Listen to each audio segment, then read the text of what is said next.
Hi, ഒരു ദിവസം ഈവനിങ്ങിൽ ഞാൻ എൻ്റെ ഫാമിലിയായിട്ട് ക്യൂൻസ് വാക്ക് വേയിൽ എറണാകുളം ക്യൂൻസ് വാക്ക് വേയിൽ ഒരു ജസ്റ്റ് ഒന്ന് വെറുതെ വൈകുന്നേരം ഈവനിങ് സ്പെൻഡ് ചെയ്യാൻ വേണ്ടി പോയതാണ്. അവിടെ ചെന്നപ്പോഴത്തേക്ക് ഒരു ഏകദേശം ഒരു 7 മണി ആ റേഞ്ചിലൊക്കെ ആയിട്ടാണ് ഞാൻ ചെല്ലുന്നത്.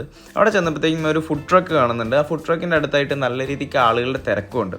എന്താണ് ഇത്രയധികം തിരക്കിനുള്ള റീസൺ എന്ന് നോക്കി ഞാൻ അവിടെ ചെന്നപ്പോഴത്തേക്കും കുറച്ച് നാടൻ രീതിയിലുള്ള വിഭവങ്ങളാണ് ആ ഫുഡ് ട്രക്കിൽ സെർവ് ചെയ്യുന്നത്.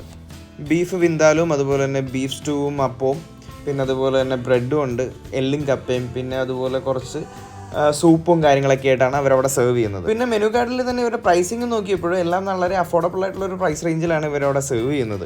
ഞങ്ങൾ അവിടെ നിന്ന് അവരുടെ ചിക്കൻ സൂപ്പും ബ്രെഡും ബീഫ് സ്റ്റൂവും കൂടാതെ ഒരു എല്ലും കപ്പയാണ് ഓർഡർ ആക്കിയത്. കഴിച്ച ഫുഡുകൾ ഞങ്ങൾക്ക് എല്ലാവർക്കും ഇഷ്ടപ്പെട്ടിരുന്നു. പ്രൈസിങ്ങും അഫോർഡബിൾ ആയിട്ടുള്ളതുകൊണ്ട് വലിയ തെറ്റൊന്നും ഉണ്ടായിരുന്നില്ല. അപ്പോൾ ഒരു ഈവനിങ് ടൈമൊക്കെ ആയിട്ട് ക്യൂൻസ് വാക്ക് വേയിൽ സ്പെൻഡ് ചെയ്യാൻ ഇറങ്ങുന്നുണ്ടെന്നുണ്ടെങ്കിൽ ഈ ഒരു ഫുഡ് ട്രക്ക് നോക്കി ഇവിടുത്തെ ഫുഡ് ട്രൈ ചെയ്യാവുന്നതാണ്.